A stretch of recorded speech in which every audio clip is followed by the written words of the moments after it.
Yeah, I like the fact that when they dropped the video, you had the kid, especially when he kicked in the speaker. And Yes. put it, I was like, oh, That was my jam, boy. I remember that. I don't know how old you are.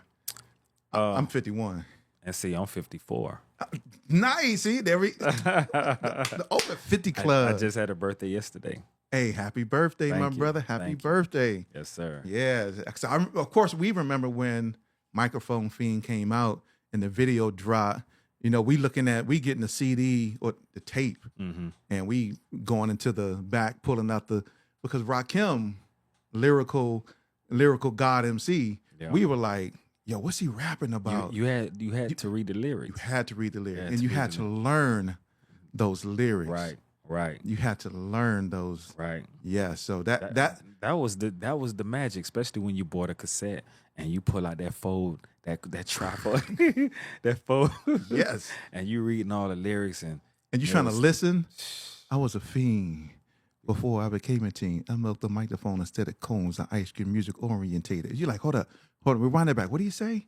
Cones and ice cream music orientated. So when hip hop was originated, I did it like pieces of puzzle, complicated. Like, oh my god, man. Right.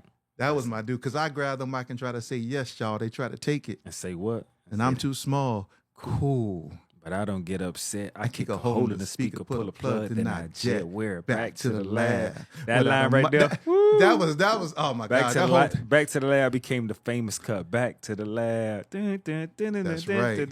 That's right. He had the kind of lyrics you had to read. You had to read those lyrics. If you start looking at songs like "Follow the Leader," Yeah. Rakim would say, Rakim, man, Rakim for president, Yep. or Eric B as Eric president. B for president. That's right. I used to. It was so many of his songs. Mahogany. Like I used to love Mahogany, my bro. God, That now was you my just say joint. Mahogany was my joint, I'm bro. gonna play that when I leave out here. That song I love so much, especially the beat. The way that beat was. Mahogany was my jam. Boy. I was in the when did Mahogany come out? 94? I don't know. I think Yeah. it's earlier than that. Check it right quick. 'Cause Man, cause I want to say I'm kind of saying that I might have still been in high school. yo, because okay, when did Mahogany come out? You'll get 1990. See, I was see, you was about in the ninth, right? I was. You was in the ninth. Cause see, 90 is when I graduated. Yeah, see, I graduated in 93. Yeah. So, Well, yeah, because I was in Sure enough. yeah. Sure enough. Man, just oh my What god. was the first line of Mahogany? You remember? Oh, do I remember or do I need to read it? No, you don't got a cheat sheet. Me and Eric B was cooling at the Palladium. What's the next line? What he rhyme Palladium with? Seen an all world covered girl. I said, "Hey lady, like yo, like that beat was so cold. That was so cold, bro. Like It was a really even now that beat is cold right now. cold, bro. Like Yeah. who we rolling with? Are we rolling with Rush? Like, Yeah, see, Rush y'all don't Limit. know about that. Y'all don't know Yeah. about that. And then the intro and then the outro was like a minute long. Yeah. It was like, oh my goodness. But Those were journeys, man. they were journeys, man. journeys, That was the beauty of hip hop back in the day, is that it took you on a journey, especially when somebody like Rakim, who's a great storyteller, Yeah. and an amazing MC, someone who was very good with wordplay and usage and rhyme schemes. I mean, when Rakim came out, he was like, everybody was like, yo, that's why they called him the God MC. Right. Because of his ability to do, oh my gosh, after 12, I'm worse than a gremlin. He did. When Paid in Full dropped, it was so fresh, so new. Because it's like Rakim ushered in the new style, the new era, the new trend. It was like the next phase of hip hop coming out of like the ha ha ha ha ha ha hip hop. Yeah. You know what I'm saying? No, because I grew up with the Fat Boys. I grew up with Me too. all them. So they still was teetering with that a little bit. Mm-hmm. But he took it to the place of like, okay, now it had became very cerebral. The lyrics became very cerebral to the point where like now I had never, being in Florida where I was at, I didn't know about God Body and 5%. Mm-hmm. I learned all that stuff through hip hop. Through hip hop. That was my bridge to it. Then you start listening to groups like the Brand Nubians and all these groups that had enlightenment. Big Daddy Kane, and Kane stand for King Asiatic, nobody's equal. See, nobody. You know See, what I'm who saying? don't know? You know got what to I'm be a real hip hop person to know that. You know what I'm KRS saying? One, Knowledge reigns supreme over nearly everyone. You know, so Like, that's the thing. but that's the historicalness of hip hop and understanding the genesis of hip hop Yeah. and the foundation and why these artists created the culture that they created Exactly. from that perspective within hip hop. Like it was conscious. It had message and it had substance. Yes. And foundation to hip hop. That's probably why I still only listen. If you were to look at my Apple playlist, everybody say, "Yeah, you're an old head," but call me whatever you want to call me. But when you listen to my playlist, I have a whole 90s hip hop playlist. Same here. I'm guilty. I got a 90s R&B playlist, Same here. and it's like because we know, we understand the foundation, and it's like I can appreciate new music now, but when I really want to get back to something that's familiar with my spirit, my essence, and I want to hear the bricks that were laid before I see the building now, I go back and listen to, like I was listening to just earlier today, MC Light's Poor Georgie. Georgie, and I was like, oh my God, I used to love this song. Georgie, poor G had too much on his mind. Even that was a great story because she talked about being in a relationship with a guy he died from drinking.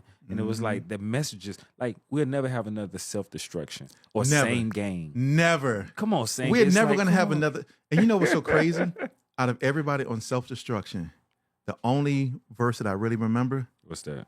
Uno, dos, tres, cuatro. Funky fresh, dressed and fresh, ready to party. Money in your pocket, down the booty. Like that was the only. That was Light's verse. That was Light's verse. Do you know the story behind that verse? I do. About the whole LL Cool J. Yeah. Because he wrote that for us. Yeah. I lost a little credibility for him after that, though. Why is that? Because, now don't give him. That's my man. That's interesting. That's my man. But I lost a little credibility for him at that time. He's still my dude, but he didn't want to be in the song. That's true. And I was like, he should have been. He was one of the biggest artists at that time. And I felt like he should have been in the song. Though he did lend his pen to it by penning that for Light, I felt like him being in it would have actually even gave it that much star power. Right. You know what I'm saying? Because he was one of the biggest, but let him tell it. I think he was working on a comeback. He was working on an album. And I didn't think he wanted his image and, the ladies love Cool J. I don't know if it kind of it wasn't congruent with what he was self-destruction was and what they was trying to promote. But at the end of the day, with everything that was going on in the climate of the world and society and even in the streets, we was in a crack epidemic at that time. I think that was the most optimum time for him to lend his voice to something. You know what I'm saying? But he chose not to do it. And that little part kind of put a disdain in my mouth towards him then. I still love LL, but I was like, come on, James Todd Smith. James Todd. I mean, he could. I think he. Yeah. He should have lent. He should have lent his voice. Everybody was there. Everybody was there. I mean, come on, dude. Man, but, So other than that, I love LL because Jack the Ripper is one of my favorite songs ever. Jack the Ripper, King Jack, Hercules. Jack the Ripper. He got so many songs, the 7 man. Seas. Yeah. I was like, LL. Yeah. LL was that dude. He was. He was that dude. He still is. Still, because his latest album, the last album he just dropped, which was either the beginning of this year or latter part of last year. The song he did with Eminem was. That's what I was about to allude to. Crazy. Incredible. I mean, like, I've never heard nobody actually kind of stand toe to toe with Eminem, and he was there. He was doing it. He was there, bro. He was there. Jay didn't even do that on Renegade. No. Jay did. You heard Eminem on Renegade, but on this song with LL and Eminem, LL was like, boy, we right here. But you think about it, I mean, but when you go back and you think about historically LL's rhyme ability and his ability to kind of battle with others, I mean, think about the battle between him and Big Daddy Kane. Did he have one with Kane? Yeah. See, I remember him in Cannabis. Him and Cannabis had one, but him and Big Daddy Kane had one. Yeah. Because in the rap, Big Daddy Kane was like, you know what LL stand for? Lower, level, lack, luster, last, least, I think I do remember that. Lousy, lame, late, lethargic, lazy, limit, little, logic, lucky, leech, liver, lips.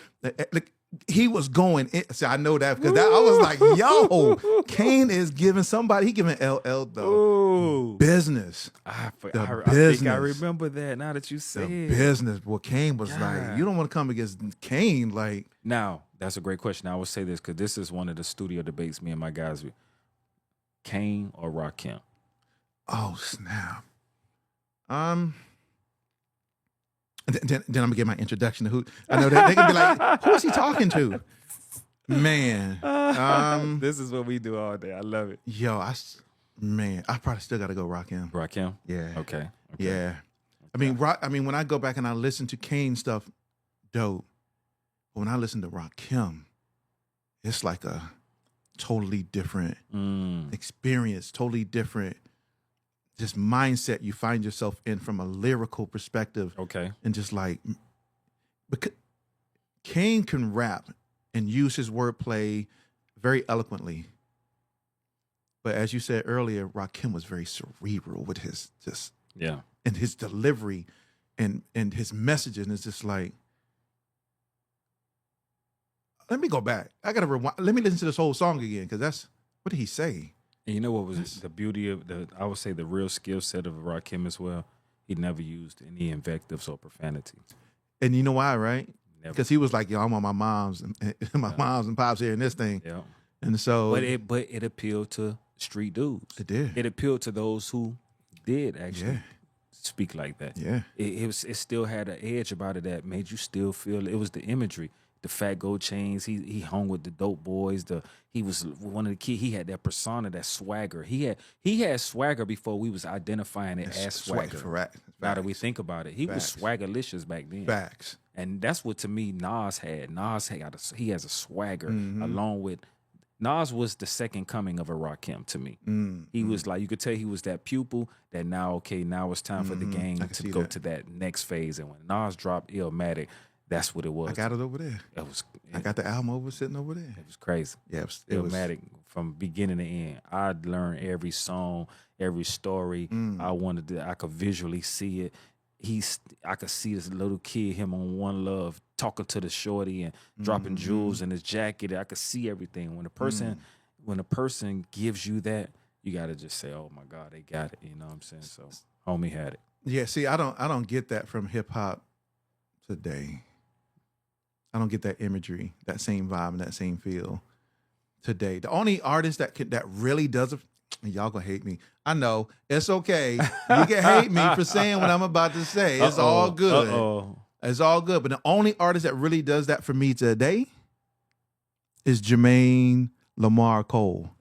That's the only artist that really takes me back to the same cerebralness, the same storytelling, the same imagery and visualness that Rakim had was Cole, because I found myself being very relatable to a lot of the stories that Cole, I was telling somebody, it was like he was raised by a single mom. I was raised by a single mom. And they were like, your mom's white? I was like, that's not the point. The point is that he had a single mom, had an estranged dad. It's kind of the same story. They moved around a lot. It's kind of the same thing, right? So from that perspective, his life more like Drake. It would be more like, yep. Him and Drake have that similarity. Very similarity. Like single white mom. Yeah. Dad was, Yep. Like he didn't really grow up in the well, maybe I didn't really grow up in the hood, but we had criminal activities around. Yeah. But which is probably why I got all Cole albums up there right there. But anyway, I was a late bloomer with him too. First album or two, my son was on him, but I was a late bloomer. I didn't really listen to him, but it took the Sinners album, Born Sinner. I think Born Sinner. When I heard that, I was like, oh, I'm in now. I was like, oh, this dude is really spitting. Yeah, that's when I came in. With J. Cole, and from then I've been a fan. Like, yo, he's nice. Yeah, he's super nice. Yeah.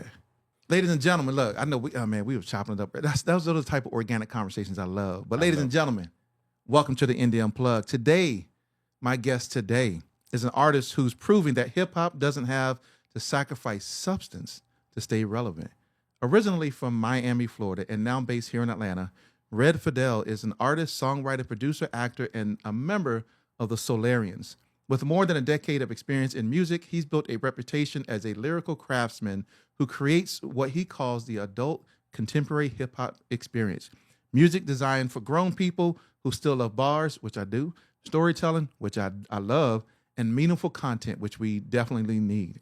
From opening for Head Crack to recently selling out his first concert, Red Fidel has continued to build his career on authenticity rather than trends. At a time when much of the industry is chasing algorithm and viral moments, he's focused on creating high vibrational music, cultivating real fans, and staying true to his artistic vision. Please help me give a warm welcome to the Indie Unplugged to my man, Red Fidel. Thank you, brother. Yes, sir. Appreciate that warm welcome. Yes, sir. Yes, sir. Warm welcome. Sounds like someone did their due diligence. Yeah, hey, we always do our due diligence here on the Yes, sir. on the Indie Unplugged, man. But man, so you had mentioned as we were talking earlier that you grew up in Miami, which is a city that's very unique to the hip hop culture, right? I mean, Miami, booty bass, right? I remember listening to that when I was growing up. DJ Magic Mike out of I think he was out of Orlando. I think it was out of Orlando. Yeah. But you know that culture of music. When you think about the Miami culture, what parts of your upbringing and the Miami music scene do you still hold true today in your own music? I think it's the soul. To me, Miami has a different soul about it. And you mentioned the bass music. Bass music in itself, we like that. We like the heavy bass and the heavy bottom, even down to the dances. When you really look at it, Miami, to me, we call it like, I always looked at it as like a little Africa because of the amalgamation of so many cultural influences, because it's a port city, so many different people came there. So it was like it created its own spiritual vibe. But I say that to say this. The music we like, heavy bottom, and even down to the dancing with the gyration and stuff like that. If you really look at it, let's look at it from an ancestral, historical place. It's more African related than anything else. How we move, how we carry on. It's very drum driven, which is African in itself. We carry a message through that, and our music is fast paced. And it was like it's one of those things. Like we always considered ourselves very Zulu in nature, as far as the mindset of, that. So I carry that soul, like even in my music. Like I always liked real hip hop in the sense of, I guess if you could label like how New York sound was at that time in the mid 80s and early 90s. And, so I like that, the jazz musicianship of hip hop, but I always need the essence of that bottom. I want that boom. I want that Zulu. I want something kicking up the dust in it at the same time. I just don't want a sample playing, but it's bland or it's tenuous. It has nothing underneath it that's carrying it, and that's where the Miami soul of it I carry with me. That's something that's just who I am. I gotta have some bottom. Yeah. So talk a little bit about your upbringing when it comes to music. How did you first get started? What was your journey like? And when was the moment that you knew that this is what you wanted to do? I really didn't know I wanted to do it, but I knew I was always musically inclined because I used to, when rap came out, and even before rap, my father, he used to have a lot of albums in the house back then when albums was just like, that was the thing. We had the 8-tracks, the albums. My pops used to come home every day after hard work and just play his albums. And, and I used to be very enthralled with the covers. The covers used to be mind-blowing. And we used to just look at the covers, me and my siblings. Facts. And they have all the information on the back. You read, and even those, they had the words on the back. That's right. So we would look at the words and stuff like that. But I always had a natural tendency of learning songs. My memory was good with songs. And the way I fell into actual rapping was, there was a guy in my neighborhood. He wanted to actually be a producer. I was into sports really heavy, and he used to always hit me like rapping. At that time, LL, I think, had just came out with radio, and Run DMC was very popular. And I used to always just be rhyming these songs while working out, and we playing football outside. And I never forget, the guy came and was like, yo, I always hear, y'all doing music or rapping. You ever thought about going in the studio? And me and my friends was like, oh, no, we never thought about it. But he took us in the studio. We was little kids. He was much older. And nobody knew what the studio was. We was just in there, and they put a beat on, and I wrote, and I was the only one that could write to it. And I wrote to it. It was a bunch of us, but I wrote my verse, and I wrote 3 verses. So it ended up being me and my friend at the time. We ended up becoming a group. The other guys didn't really want to be involved, and we became a group. And that first song I wrote got me a record deal in Miami. That song right there ended up going to an independent label called Champion Records in Miami. They signed me and my friend. We was in high school, and my song used to play on the radio like every day in Miami, and that's what started it. So the first song I wrote got me a little independent deal, and I was bit by the bug. From there, I was like around 15, going on 16, and still heavy in the sports, but the music was just starting to like inundate me at the while. And after a while, and that's how I got into it, man. So it was very accidental, but I always liked the music, and I used to dance a lot too. So we had all the dancing He was groups and into stuff pop like locking. that. Yeah. We Like, was into that heavy. Yes. So spinning on the back. You know all what I'm saying? all the aspects of hip hop. Right. A Oh lot yeah, of, a yeah. lot of these, People don't nothing to the newer generation, but y'all don't understand like hip hop. There's pillars of hip hop. See, I was part of Zulu Nation. Okay. All that, we had a Yeah, chapter yeah. in Miami and stuff like that. So there's different things from the graffiti to the breakdancing to the b-boying and the one thing they always leave out that's I think on purpose is one thing about hip hop. Hip hop brings you have one of the tenements and the pillars is knowledge of self, and people don't never actually talk about that aspect. That's where we was pushed to learn. Like you and I was aforementioning the artists like the Rakims and the Big Daddy Kanes. You already know Rakim was well read. You can't write them kind of lyrics if you haven't read. You If can't be haven't- illiterate You and can't yeah. be illiterate. That was somebody who literally took time to feed his mind. That's right. And that's what made a great MC. And if you're competitive in nature, your whole motivation was to know more than the next MC, so you can actually regurgitate some of that information into a rhyme. Whether you read, I knew cats. What we wrote, we walked around with just the thesauruses because we was learning words every day. We was reading the Bible, not the Bible, but the dictionary. I remember watching Malcolm X when Malcolm read the whole dictionary in jail. So we was on. Oh, I gotta read the I gotta read dictionary. the like dictionary. that. Malcolm reading. I gotta read read the it. dictionary because we understood that words are truly what drive life. Right. You know what I'm saying? So it was like that's what it was about, man. Words. I don't know if they do that now, but man, we got to the point we was learning words every day, and so it was just being that much more competitive and how you formulate your rhymes. So that's what got me into music. Not to go on to a tangent, but yeah, that got me into Yeah, music, nah. and I've been doing it ever since. And then started a family, did that, raised my children, and went on and here I am now. Now I'm ready to play. I'm ready to play. Yeah, I'm back yeah, in yeah. the sandbox. Yeah. That's what's up. Yeah, that's so. So I thought I was gonna be a rapper, but I didn't. I could see that because I you're a historian. I And am. usually historians they done played with the microphone. I did. I used to sing. You did? Yeah, Okay. I was in Cool. choir like from when I was a little youngin all the way up. Me, For sure. and state choir and all that. Dope. But I thought I wanted to be a rapper because I used to see people walking around battle rapping in the hallways. You know what I'm saying? So I'm like, they're like, yo, come with your raps prepared. Bet. I'm in there like, okay, all right, metaphysical. When I come through looking like I'm lyrical, and they be like, oh, we got Encyclopedia Brown showing up. That's what he's. Mm-hmm. Y'all know, y'all heard my story. So they were like, yo, this is Encyclopedia Brown. But you're right. We were very well read. Reading thesauruses, dictionary, encyclopedias. We got to figure out what word rhymes with this very cleverly. Very cleverly. Right? And to deliver that message, one, we didn't want to sound like everybody else. Because what was that? What crime was that called? Oh, that's biting. Biting? You ain't doing that. That crime was can't- biting. can't- That was the rule 101. Rule one, you No don't bite. biting. No biting. You better be original. Yeah, they original. For real. So I had to Keith Murray all my stuff, bro. Like, yeah. y'all mythological niggas, it's chronicle, the astronomical. Come on, bro. You'll never hear that again. ever. We would never hear raps like that again. So now raps would be like, get in and bang me. I can't do it. Sorry, I can't do it. I'm looking for the Keith Murray. I'm looking for the Red Man. You know what I'm saying? Like I need Red Man. Wow, I forgot it. Red Man was. Yeah, he's been nice for a long I need time. his pen. Yeah. You know what I'm saying? Like, so when it comes to those artists, I think because they had to, because of the competitiveness of the culture that they were in. I couldn't let you outshine me.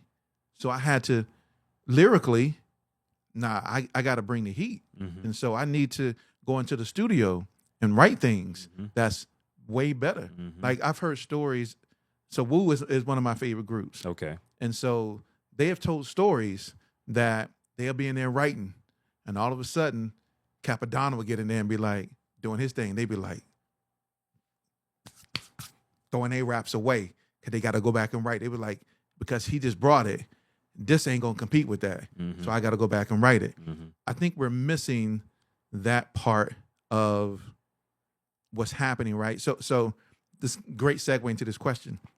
So you created the concept of adult contemporary hip hop experience, right? So one, I wrote, that's a bold statement in a culture that's very obsessed with youth. From an industry perspective, a label perspective, what gap did you see in hip hop that made you feel that this lane needed to exist? Because this is the thing we've literally been talking about a lot. Yeah, it's been a very frequent conversation. I've talked to some other individuals who actually they label their music as such. They're in different states and stuff like that. We're starting to come together, and there's a few people actually calling the music adult rap or adult contemporary. But what made me actually get on board with it was around like I want to say it might have been like 2016, 2017. It really hit me hard because I was at Wolf Creek, right? This what really got me. I was at Wolf Creek, and I was already at a space and in a place with my own personal self and career as to if I want to continue to do this. Because in the realm and the world of hip hop, they would consider us old in it. Right. It's one of the few genres of music where it ages out. It ages you out like sports. You get 3-4 years max before you blow your knee out. It's a wrap. Yeah. So it's like they, and I just felt it was unfair because I feel like I'm a better MC and a rapper, and my craft is and my sword is that much sharper now because I have life behind me. I have years of just constantly honing it. But what got me to really identify with adult contemporary hip hop, I was at like I mentioned, I was at Wolf Creek, and I seen Houdini, Big Daddy Kane, Chubb Rock, and I think it might have been MC Light as well, right? And your boy Kool Moe Dee. So this what took place. No, it was. I was thinking, was it Kool Moe Dee? No, it was Kane. Kane and LL. I don't think it was Kool Moe Dee. Kane was at this one too. So and it was Kane that really prompted this one. This was like around 2017, 18ish. It was up. Yeah, it was probably like when we first moved here. But it was up in that area. So we at Wolf Creek, and so it was packed. It was a nice crowd out there, right? I'm sure. So Kane got up there, and different parts in the show where they do the call and response, right? Kane said, "How many in the building? 18. Let's just say 18 to 25." You had a few people hollering. It's like, okay, we got some youngsters who can appreciate hip hop. He said, I'm in the building 25 to 35, make some noise. Okay, more people start hollering. He said 35 to 45, more people start hollering. Yo, Kane said 45 to 65, and damn near everybody in there was screaming. And right then I said, these people still love hip hop, but they want hip hop to speak to them from where they at now. Where they at now? You got that right. And that's when it hit me. And I said, but what it showed me too, I was like, the only time you get this age demographic of people to come out, they gotta listen to their old hip hop artists still sing the old songs. Why can't them same artists still be creating new music? And why are we still trying? Why not? And that's what I said, that's it right there. So, and this fills a void. And then also from a business perspective, from an industry perspective, this is the genre you want because they don't bootleg. They buy what they want. That's right. We got the money to buy what we want. This is a market of money, and this is a cash cow. Y'all ain't even That's right. That's right. I say adult contemporary hip. These people want to hear. They still love hip hop. They don't have to just come see that. They ain't got to still reminisce. We could be creating new music and keep it going. That's why even in my music, I don't much as I love hip hop. And when you think of hip hop, you think of a certain sound. You might think of boom bap. You might think of certain things. I try to also show the growth in the music production and how the music is arranged, the musicality. I'm not trying to capture a 90s sound. I'm not trying to capture that. I adore that. That's what raised me, but I'm not that. I was 18 when I liked that. I was 17, 16. I'm at a whole nother place. So my music should be a reflection of where I'm at now. Not me trying to capture a sound, because if I got to capture the sound, meaning I got to go backwards and go back in time to get that. Right now, life is about moving forward, but I'm trying to bring you with me because all of those listeners have moved forward in their life as well. So how can I capture you now where you at? I mean, I'll talk about what? Do I need to talk about AARP for you? I need to talk about 501c3s or 401ks. You got it in the mail. You You open know it what up, I'm and there's your saying? card. You know what I'm saying? It's like seriously, Right. like, but they still want to hear it because we were the original hip hoppers. Yeah. We were that. We was from that golden era. I want to hear. I want to hear. So, who was it? Was it Andre 3000? That says he doesn't. He doesn't have anything to really. Yeah, he doesn't have anything to That was really Andre. say. And there was somebody else that came out and said, Yeah. "What do I want to hear old grown men rap about, like Social Security?" And Yeah, I think somebody said that. you know, Social Security, like, Yeah. and you know, wearing house slippers, like. But we got what. Even though we are a certain age, one doesn't mean we old. Two doesn't mean that life stops. We still have life experience that we can share through music. Share it Because through music is not all about booty shaking, hoes and cars and money and girls and sex and the bag and whatever the. I mean, there's more to life than just Yeah. those handful of things. I agree, and it's interesting. This is the first time you made me realize, like the Andre statement. I understand where he's coming from, but I will say this to anyone who may feel like that because I've been there. I've been doing this so long. You go through, some people say a writer's block. You go through a period where you really, your voice, you don't have nothing to say. And you might even be questioning your own self and doubting yourself. But I find that the real block comes when you're trying to write sometimes to have your music relevant instead of writing organically and just making music. That's when you get caught in the trap of it all. If I'm writing just to make it sound relevant, now I've already put a box around myself. But if I'm continuously creating because I'm just creating, that's when you actually being obedient to the gift. Yeah. And for Andre, he has such a expansive gift. I just feel like anything he does, if he just let it be free, people are gonna be, but maybe he feel like he's not relevant because he might not be able to write what he deems as relevant music. Right. And he don't even understand that just his gift is always it never dies because it's energy.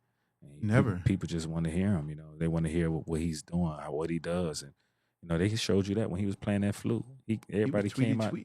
I mean, it was tweeting all around the globe. Yeah, all around the globe. And people still wanted to hear it. They wanted to hear it. But they really wanted to hear them bars, though. They wanted to hear the bars. They do. They wanted to hear them bars from Andre. They like, that was anticipated. The anticipation made that even more. Even more. The anticipation. It was like, where's Waldo? Right. He's fluting around. And it's like, but we wanted to hear it. And I think that's where people were disappointed, is in the fact. And I think people love the album, but I think people were disappointed because they really wanted to hear Andre 3000 really come lyrically like he is. I mean, you're part of one of the greatest hip hop groups, if not the greatest, to ever duo. exist. Yeah. Right. Yeah. Me and people have conversations about who is the greatest hip hop group. I say it's Wu-Tang, but a lot of people say it's Outkast. I'm okay with that. I'm okay. That's two different kind of groups. Wu-Tang is a super group. They are a super group. It's a super group. You tell me, and when you say group, I would say Outkast. When it's just two people, you're gonna have to say duo. Who's the greatest duo? Because now you're talking about them, EPMD. You talking about, but I really feel like they're the greatest duo. Yeah, I would say that absolutely. From music to rhyming, and then from sales and success. Yeah. Who's gonna top that? Because Wu is a super group. Because I mean, I would like compare Wu against like NWA. Yeah. Wu, exactly. Right, because they was way larger than that too. I'm trying to think of who might have been. I don't know no other group that was keeping stand. They was an anomaly. Yeah, it's like New Edition is a super group, right? Right. I mean, you can't put them in categories the same as a lot of other groups. But no, I feel you on that. I feel you on the fact that we can't. And that's the thing. I heard a conversation with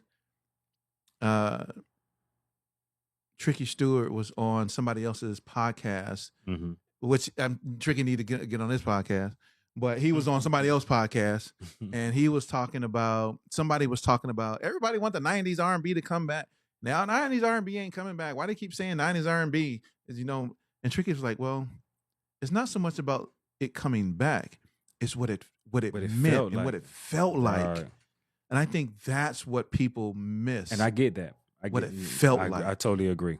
And I'm glad you said that. So the real magic is being able to capture the soul and essence of that and put that take that and take the consciousness of that and put it in a new body. And people, that's what they're missing. You're giving us soulless bodies of music. There's nothing inside of it. It's just a shell of whatever. And that's the key. Capturing the soul and essence of that 90s feel. But we were talking about the times. We was talking about the things happening. It wasn't caged by corporations at that time. Nobody was chasing. It was about really what we felt. We was really talking freedom music, and it was an expression of all our protest. It was protest music in itself. Even if we was dancing, the dancing was a form of protesting. Like we were going against the grain. It was that against everything. You know what I'm saying? And it just changed. You know, when PE came and Flav had the big clock, he was the jester, but at the same time, he had the greatest message because his clock kept asking you, "What time is it? What time is it? What time is And it?" you wouldn't have heard Chuck if it wasn't for Flav, because just hearing a Chuck D it wasn't gonna be palatable. Flavor made it palatable because he made you laugh. He made you, and the best way to give information is through inspiration. Yeah. Make them laugh at the same time, and they actually being fed all the time. You can't just be serious with them. Yeah, because humor was a great way to balance. It was a great way to do it. It was a great way to balance the seriousness of Chuck D. The seriousness of Chuck with D. the comicalness of Flavor Flav. But Flavor Flav still would deliver a message. He still would drop something. 911's. I was about to say 911's a joke. I actually had his own solo album. His solo album was decent. Like Flav was that guy. He was really dope, and I was like, the masterfulness of them to do it like that and see that, to mix humor with that. Your greatest comedians do that well. They know how to mix humor with their seriousness. You know, it's like, wow. You know, you and this, it just came to me. You know, it's not even any on these questions I got because, you know, just organic stuff. I was watching a clip of Eddie Murphy, Delirious, on Instagram or Facebook. It was something. And as I was watching this clip, I was like, now I'm going to say it, and people are going to be like, man, you tripping, bruh. It just dawned on me at that moment. I was like, I wonder if people consider Eddie Murphy the Michael Jackson of comedy. Like, Eddie was 22 years old when he made Delirious. Delirious was a masterpiece in comedy. It really was. Raw was amazing. But Delirious was the masterpiece. Delirious was so... Because Raw came after, if I'm understanding, Raw came after Delirious. Raw was so masterfully delivered. Like you mean Delirious? Yeah, Delirious. Oh, but you're saying Raw was masterfully delivered? Delirious was. Okay. Raw was too. Raw was hilarious. Right. But Delirious was masterfully delivered. From joke to joke. From joke to joke. Eddie didn't drop a single ball with none of those jokes. He had you laughing from the time he picked up that mic until the time that dude said, "We out of here." He took you into that orbit with him. From the time he came out, even down to how he was dressed. Everything seemed like it was the stars were aligned. We saw a star right then. And I didn't realize he was 22. 22 years old. Wow. So when I sit back and think about Michael Jackson, and when Michael Jackson made, no, he was 20 something when he made Off the Wall. He was 22. I think he was 22 when he made. You know, I'm always looking stuff up, bro. He had like 5 albums before Off the Wall, solo albums. I did not. he had one before the Off the Wall when he was a little older. Then he had, I want to say 4 more. I forgot the name. Well, I probably do. Off the Wall is the one that finally, once he got Quincy involved. Yeah.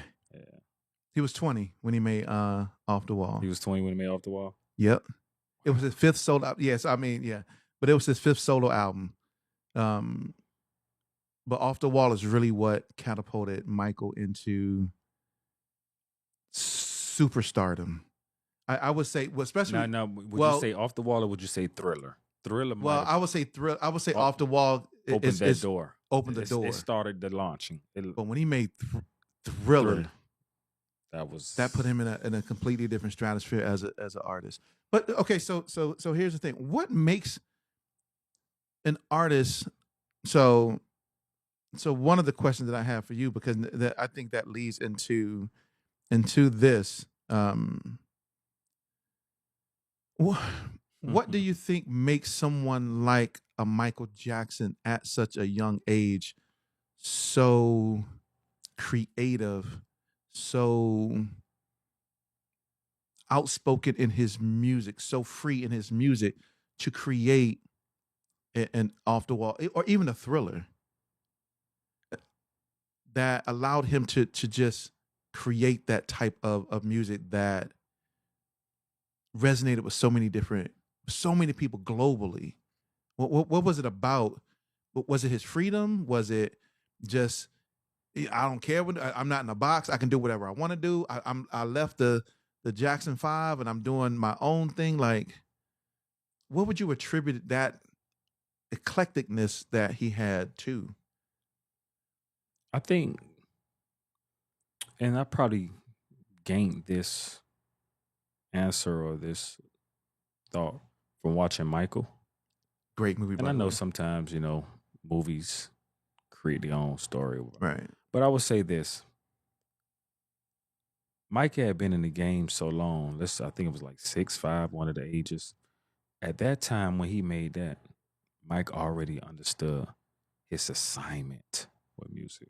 Mm-hmm. Because he showed you that when he would wake up and tell his engineers, let's get up, and they'd be like, Mike, he would like, I need to get this down before Mm-hmm. Prince gets it. That was a funny scene. He was in the You see what I'm pool. saying? They were like, "What you doing?" He was like, "I'm basking." He was like, "They're like, why?" He was like, "I'm waiting for God to give me the ideas." Like, why? Because if I don't, he gonna give it to Prince. Right. I was like, "Yo, As weird as that sounds, he understood it. And that's those right."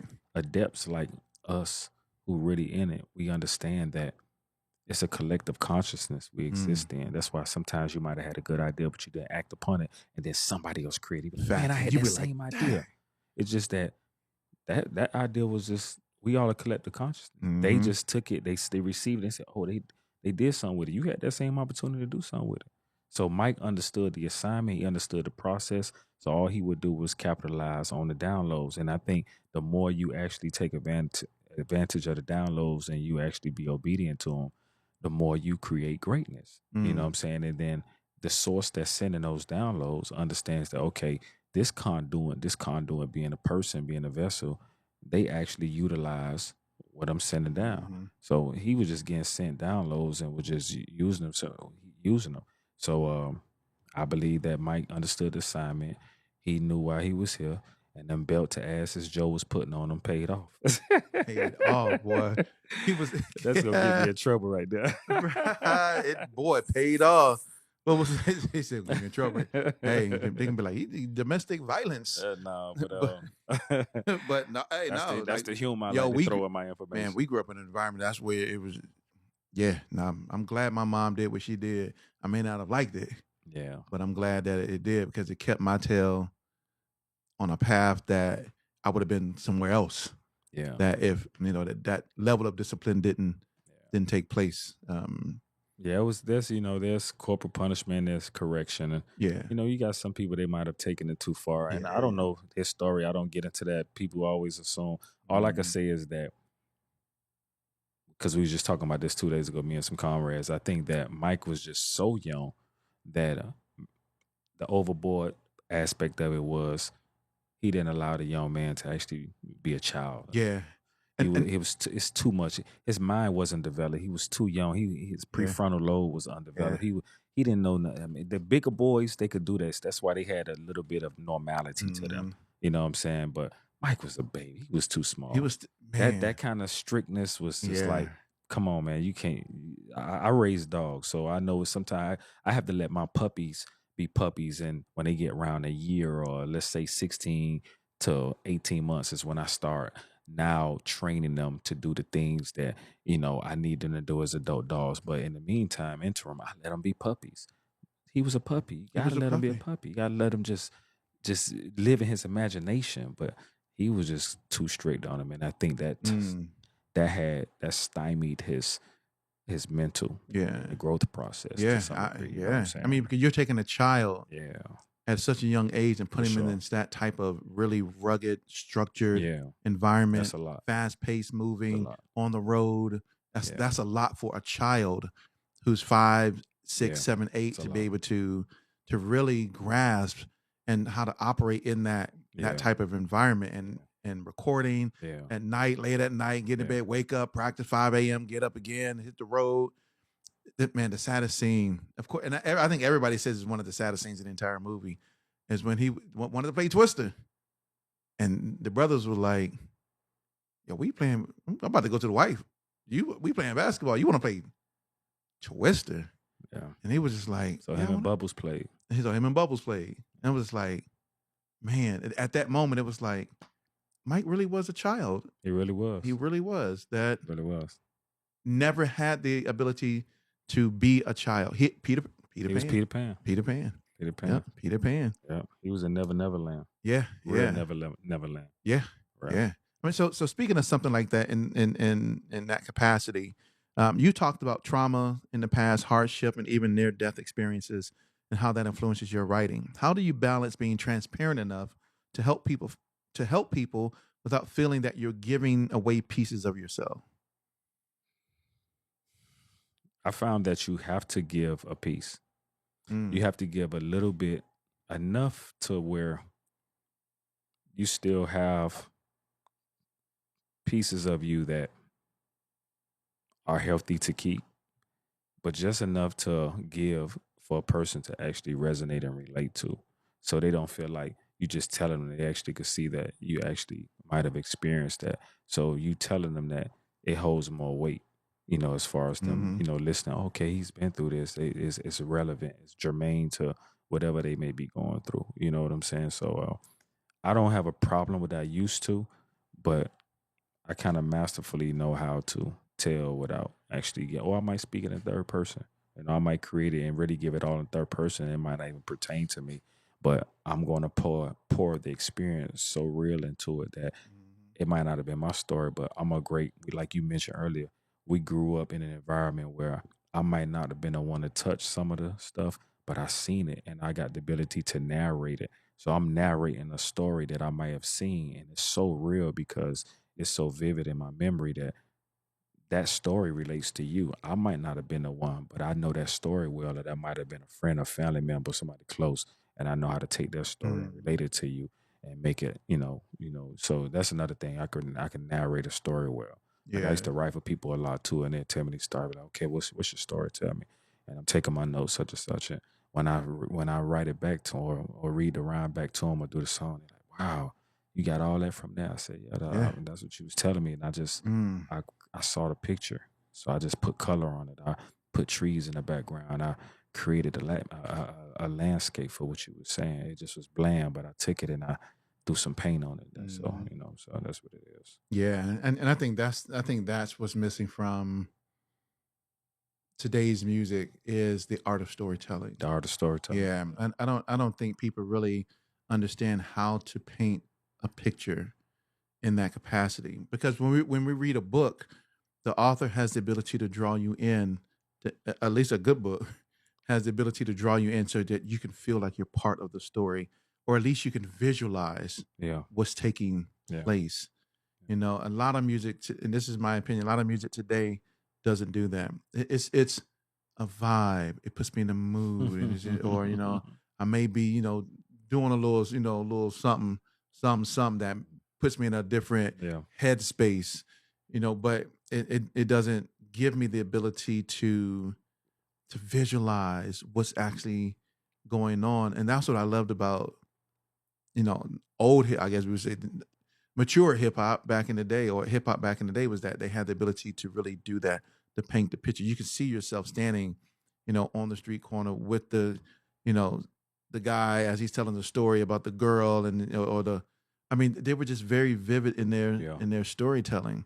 And I think I think people today aren't vulnerable in a way that allow them to share their story through music. One of the albums that probably is one of the best albums to me, at least I would say Mary J. Blige, My Life album. Okay. Because she took all of her experiences and poured it into that album. Gotcha. She was very vulnerable in that album. One of my favorites too. That's why people today still say, yeah, What's the 411 was great. Yeah. But My Life But My Life was the one. was the one. You felt it. You felt it. You That was felt her. that album. That was her That was Magnus. my favorite album. That's my by Mary. Yeah, favorite album by Mary, hands down. I could listen to that song from top to bottom. Yeah. Sometimes I don't want to listen to it. I'm going down, but Yeah. some days I'm like, all right, cool. But some days I don't. But top to bottom, You know who else album I felt like that? And he made a lot of great music. He's still on people's on the lips of people's mouth today. I felt that way about Tupac's Me Against the World. yes, Me Against the World was man. That album was so transparent, vulnerable, but it was so real. You play it and it's like, oh my God. Yes, that's the double one. No, that's All Eyes on Me. Oh, that is All Eyes on Me. That's right. Me Against the World is the one with it's just Me Against the World, and that's the one that had had Temptation. He had just got locked up. He had yes. You know what? Speaking of which, yes, we was in the studio talking about this, and I'm gonna share with this because you're a hip hop historian. He was the only rapper that I think about, or that I know to this day. And you could correct me if you know. You remember he was locked up, and they shot his album was actually climbing the charts while he was locked up. Me Against the World, and they shot a video to that song Temptations. Do you remember the video when it had every big name rapper in there? The last time you were able to actually congregate that many rappers in a video was Self Destruction or Same Gang. Well, I ain't never seen another song where a rapper. Have you seen it before? I went not from a rapper perspective. I think a song that did bring people together was when Aaliyah died, yeah, but it didn't have like it was different. It was different. It was a little bit more morbid. Yeah, it was. Yeah, because you had DMX starting it off, and because she died. We miss your baby girl. You know what I'm saying? Yeah. It was that kind of that was different. That constitutes people coming together. Yeah. But Tupac Temptations, like, and it was like, hey, it's like they were having fun. It was like everybody was like they knew we rallying behind Pac on this one. He'll be home soon. You know what I'm saying? I don't know if I can. I don't know a video that ever was shot like that, where everybody seemed like was in that video. And he wasn't nowhere in his own video because he couldn't be. Because he couldn't be in the video. That was like crazy. Yeah, because he was in jail. They were like, we still need to make a video of this though. So and to go back on what we said earlier, he was around about 22 then. He was. Look how young these people were, bro. Look at your average 22-year-old now. Look at your average 20. He died at 25. Look at your average 25 now. I don't know if they really know what Tupac was able to do in his short years, bro. When For he real? was just short years. It was such a small window. Very small window. The amount of music he put out. Like, I mean, I literally first heard of Tupac with Digital. I mean, of course, we heard him when he was with Digital Underground. Right. And then when it kind of flipped. It was Digital Underground and Tupac. But when he made Brenda's Got a Baby? No. Which one? When he made the one with Fingertips on the Hip, can't I Get Around. Yeah, I Get Thank You. Yes. It flipped. It became Tupac and then Digital Underground. Right? So when he made I Get Around, I even heard a story where he talked about, he said that's what kind of rejuvenated Digital Underground again. It did. Because they had just been dropped. It did. And, when Tupac made that, because he's on the rise to be, but I mean, of course, I heard him with Digital Underground. Brenda's Got a Baby. I got Tupacalypse Now sitting over there at the album. That's actually, if you listen to that, that's masterfully done. That was a good album. That was a great album. That was a really great album. Great album. That was one of my favorites. Me Against the World is my favorite. Then I would say probably I like the All Eyes on Me. I do like All Eyes on Me. All Eyes on Me was good. I like Machiavelli though. Machiavelli was good. I just don't like how it sounds sonically and phonically because you could tell they mixed it, and it just the vocals everywhere. Because I'm a stickler about how it needs to sound. Okay, but I do like that post humorous album, the Are You Still Down? That double CD Are You Still Down? There was some good songs on that. Yeah. But no matter what, man, Pac did. But even his acting work. The acting was like, yo, homie really was good in these movies. Yeah, you got the juice now. But that's what to me really catapulted him because he had just dropped Tupacalypse. He hadn't even did Strictly for My Niggas yet. and then he dropped Man, Juice. strictly for my niggas, man. Strictly for my nigga. Come on, bro. Yo, bro, that album was Crazy, yeah. man, that album was dope, bro. Strictly Like, for my niggas. bro, You know what in I'm the saying? span, I'm telling y'all don't understand, right? Like I'm pulling down my because I got every Tupac album on here, bro. Like, okay. Yes, sir. because y'all don't understand that this dude had how many albums on here? One, 2, 3, 6, 9, 12, 15. I got 22 on here, bro. Like, and some of these are Like doubles. Some of them are mixtapes, right? Some of them are compilation albums where they. But when you think about his Tupacalypse Now, Strictly for My Niggas, Machiavelli, Are You Still Down, Me Against the World, Better Days, things All Eyes on Me, Better Days. Was a got a 2 disc. I got his greatest hits on here. Loyal to the Game. Then his group Thug Life. The Passion of Tupac, Pac's Life, The Rose That Grew from Concrete. Come on, bro. Bro, dude was serious, man. He was he was one of the ones. This man has made more albums, more quality albums than most people their entire rap career in a very short amount of time. So that's right. So that's the thing. What was it about artists back then that made that they were at a young age this high level of creativity, this high level of freedom that they had in their music that we really don't get in music today? Like, that's the thing that I'm trying to understand. We got people chasing virality, and we got people chasing algorithms and trying to be the hottest new thing, and look at my numbers, and music sounding like trash. Like, so one of the things I heard you describe yourself was like a new veteran, right? Glad you caught. You know what I'm saying? Like a new veteran. Like veteran. Like I'm a veteran. But I'm gonna have you explain that. Like, what? No. What do you when you heard that? What did you take from it?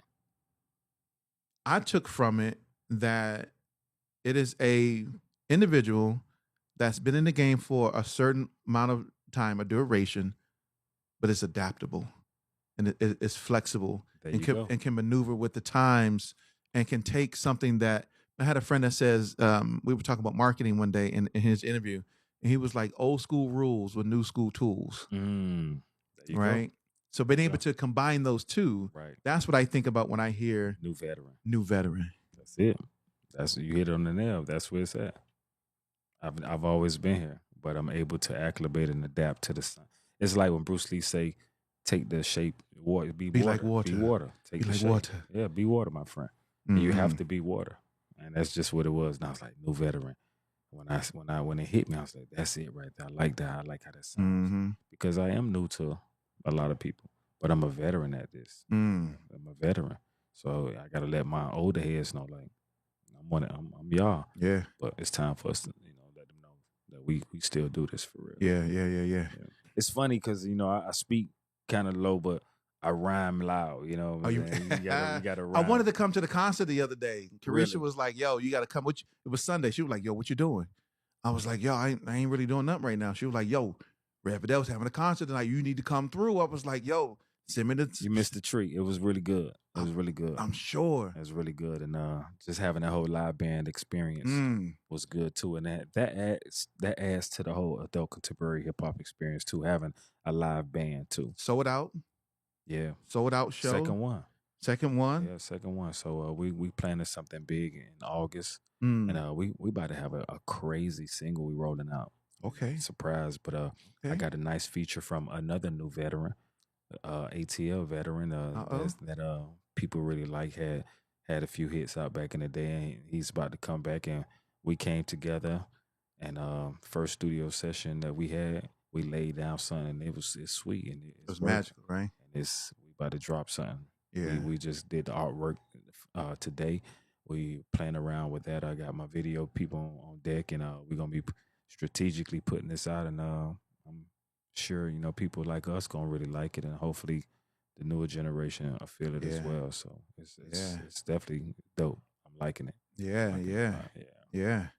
So yeah, I definitely. She sent me the details, and I was like, man, if I can make it, I will. Like I'm the type of person because I'm older. We you know what I'm saying. You gotta let me know, like, Especially on the Sunday. especially on a Sunday. Especially on the Sunday. That's why I made it earlier too. I made it early. Like it was from 6:30 to 9:30. Well, And I I'm was like cool if it's on a Sunday. You gotta let me know, like, ahead of time. At ahead least of 2 time. weeks. Just like give me like a week, at Yeah. least a week. Yeah. But like, what you doing tonight? Like, I don't even know yet. But I ended up staying here, chilling for a little bit, Right. watching TV. You know, hanging with the wife a little bit, and it's like, yeah, I ain't gonna be. You know what I'm saying? You know, once you get to hanging with the wife and doing other stuff, and, I know. and, you know, watching, you eating dinner, yeah, you be like, Yeah, I already know. And you say eating dinner, once that food get in you, boy, boy, you be that food go to talking to you you. got the itis. You're like, man, I can't go nowhere I can't right do nothing. I now. don't even want to. I'm talking myself out of it. Man, I'm I talking can't. myself out of it. Right. So I'm sure that's gonna be. So of course, you know, we ain't gonna ask them who the person is. I want them to, when it drops, we're gonna find out exactly what Yeah. what the surprise Yeah, it's is gonna be nice. from the new veterans. But in that question about being a new veteran, what do you think younger artists misunderstand about longevity, and what do older artists sometimes misunderstand about today's music landscape? Mm. Younger artists to me seem to misunderstand that they're gonna get older. They make music thinking that's it. Or like they're gonna keep doing that. No, you're gonna get older if you keep Mhm. doing it. And as you get older, it's going to change on you. And then you're gonna see, oh wow, what was hot before isn't hot again. So if you're gonna survive, you gotta make yourself adaptable and you got to learn how to actually change with it. And I think when you're young, you're not looking at it from that perspective because you're looking at just what's hot now. But as you grow, you change, you mature. Hopefully, you mature. You mature. You That's the might not goal. like the same thing you liked 3, 4 years ago. And we see people do that. You see a lot of younger artists, they started off as young such and such, and they reached a certain level where they dropped the young and they just Jeezy, Mhm. or they just Wayne. They ain't Lil Wayne no Lil more. Wayne, They ain't Young Jeezy no more. They right? ain't such and such no Lil more. Boosie. You know what I'm saying? So Yeah, it's just right. certain things that you run with. And as far as an older artist, sometimes have to get out their head that the past was better. Mhm. The past was what it was. You gotta adapt and acclimate to what's happening now. And I think sometimes older artists, they stuck on the old campaign. Now it's a whole different campaign. Mhm. And now, like you said, we could bridge those gaps. We could bring old views to new tools. Then we can make it happen. Yeah. We could bridge it. So sometimes you got to link up with those younger minds, those young brilliant minds who can help take your viewpoints and your wisdom with their knowledge and understanding. Because sometimes you got to bring your wisdom to knowledge and understanding to create that 360 cipher to really make it work. Hence Mhm. why I even roll with Ree. You know what I'm saying? Ree Carisha. You know what I'm saying? Because she brought a fresh understanding to me. She brings freshness to it. She understands the algorithm. She understands what's happening on the level of social media platforms. Whereas I Mhm. don't really I have a life outside of that. That's Right. not really, you know what I'm saying? Right. I don't have time to be I doing need it. You know what I I'm need a saying? social media person because boy, I still got a life that I can't. Yeah, you know? Right. I still got a job. Yeah, You know what I'm saying? so Like, we got other stuff. We got other worlds we created yeah. in this time span in which we've been living. Yeah. You know So what I'm saying? so how do you juggle that, right? How do you juggle being, you know, having all those responsibilities, you know, of family and bills and a career and, you know, and still wanting to be an artist and creative and how do you juggle and balance all of that when you got so many other things in your life going on? It's hard. I'm not even gonna front. It's hard. But that's where you have to be spiritually grounded. You know, I take time for myself. You know, I take time to just don't do nothing. Sometimes you have to don't do nothing. You have to just sit still and exhale, enjoy, and understand that everything has its place. I don't let anything get too overwhelming. I don't give anything too much attention Mm. because that creates an imbalance. You have to actually, only thing gets the most of my attention, of course, is family. But if I'm trying to do other things, my family is on board with what I'm doing to the point where they allow me to actually have that balance where I could give different things the amount of energy it needs for those things to actually flourish Mhm. and do what they need to do. So my family is very, very understanding of what it is I'm doing. So that's the biggest thing. You know Yeah, that. You know that's the thing. I mean, I think for anybody that's in this industry and you have a family, in order to really thrive, you got to have the support of your family. oh man, it's nothing like it. Man, can you imagine? I'm telling my wife, yeah, I'm gonna take this room, I'm gonna paint it and put stuff on the wall and turn it into a podcast space and put lights up on the ceiling. And she'd be like, what? You about to do what? Yo, I'm about to build a whole nother set because I got like another setup upstairs in another room Right. that I do videos for another brand that I got. And it's like, that's why I do all that. And she's like, wait, you gonna take the other room too? Do what you gotta do. I support you in your endeavors. It's a beautiful, beautiful feeling. A lot of people don't got that. A lot of people don't got it. They got people, why you always in the studio? Why you always over? And it's like. That stifles your growth. And that does nothing but create contention. Because I've been there too. You know, you might have had them girlfriends in the past who didn't understand it. And honestly, I was always accused of music being my first love. Like, I was, back when I was younger, most of my girlfriends used to be like, you love your music more than you love me. Well, you know, I do because it don't talk back to me all the time. Because it's not asking me I jump off. Yeah, it's not asking me foolishness every little bit. Right. You know, it's like, okay, all right. Right. You know, it's just music was a jump off. Like, it's good to me. You know what I'm saying? It's good to me. It's music good to me. is appealing. It appeases me. It gives me peace. You know what I'm saying? Yeah, like for sure. You know, it ain't trying to give me a headache. Like I'm good when it comes to music. Music for me was like an escape. I found myself wearing headphones a lot when I was growing up. But, I mean, because there's a lot of you had Walkmans, you mean? Yeah, I did. I had Walkmans. I did. Y'all don't know about the Walkman joints, but I did.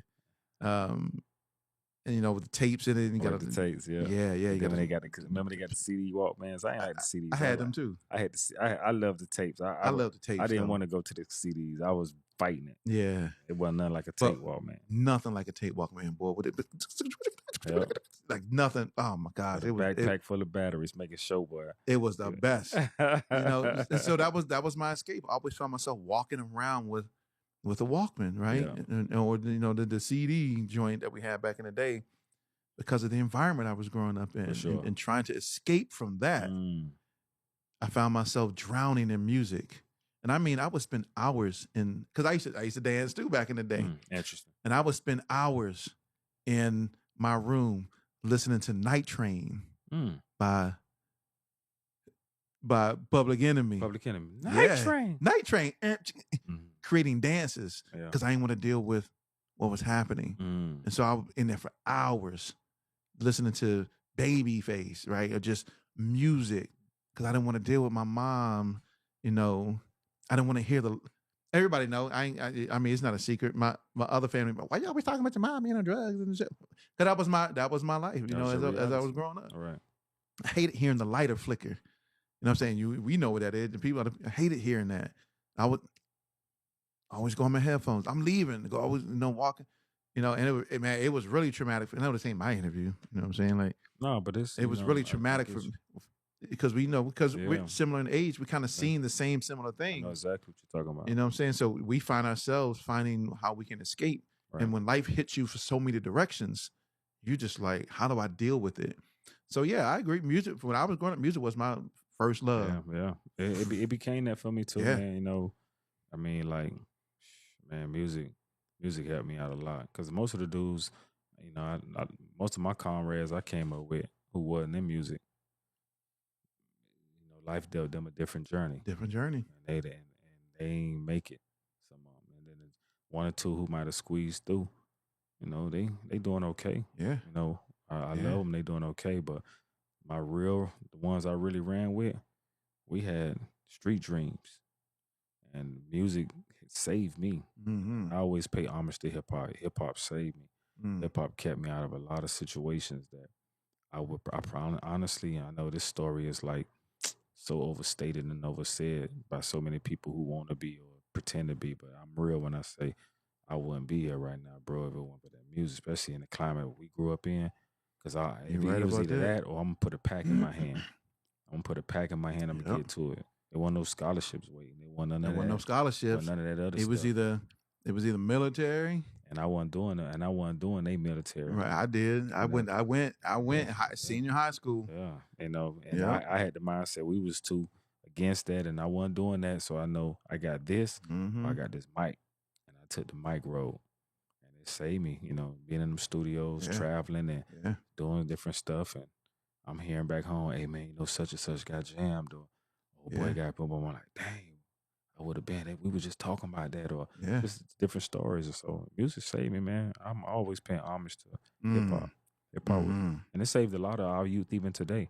Music saving a lot of these youth, but the only thing about it is that our music has become corrosive and very caustic to where what it's talking about or what it entails sometimes leads good innocent souls into a bad situation. Like, dang, I'd rather you not be in the music. Right. You Don't was be in good. the music. Music is poisoning you. It's tainting you. Right. You know what I'm saying? You were good You were growing good. up, and Now then you you- was wholesome, and then you had a good head on your shoulder. You was in school getting good grades, and what's going on? now man? you got into music. Somebody Man, was like, "Hey, you'll make a great singer." They oh, my sexualize you God. up. Oh, my God. It's like, what's happening to Or- you, or- homie? Matter of fact, Boss, The remember female? yes, Yeah. that was her story. That's kind of like her. The persona we saw as Boss was not really. Yeah, because she was a Catholic school girl. Yeah. That's what messed her career. They found out the truth on her. Yes, because that really wasn't that. That wasn't they her. created that persona, They created a persona. right? And they made her sound That like she was really like she was authentic, really like the street and yes. and she wasn't. she was not. She was not that. And She was a wholesome Catholic school girl, private school. Yeah, when they found out, it was like, nah. That was it. Nah. She was one of the first fabrications. It was like, oh, let's capitalize on gangsterism. We need a gangster female. And they got bosses. She had a okay look. She was such and such, but nah. And then so that's when Light came out. Got a roughneck, gotta have a roughneck, got a rough like come on, Light. That ain't you. You light as a rock. I knew that wasn't her. She was cha cha cha on You this was Monty cha-cha-cha, Gras. She the like- dopest female Yeah, I that you was heard like, thus what's far. going on? I was I was like, that's not you. they was really pushing the roughneck. They were pushing was that pushing it roughneck. hard. Yeah. All the females in that video would have had Timberlands on. The Timberlands They was on, all looking hoodied rough, up, like, hoodied up, like where this come that ain't from? you. MC like, you know that ain't you. This dope song still. Yeah, But that athlete, yeah. so they figured in a world, they was like, we can fabricate an artist. We can take someone and make them into something and project and make people believe that that's this type of artist. Boss was not exactly not that type of artist at all. not at all. And they probably like, who's Boss? We never heard of Boss. Y'all go listen to find out who she Boss wasn't. is. She wasn't. That wasn't her. Was not her. That wasn't her. I'm trying to think what female probably was more authentic back then. Like I like the Yo-Yo. Yo-Yo, I Yo-Yo was like was Yo-Yo. dope, but I don't know if she was really authentic like that. She just ran with a very solid crew. Yeah. Being Cuban. Cube and them. And yeah. she had a Cuban look. them. She had a cute because he wasn't that too either. None of them were like that.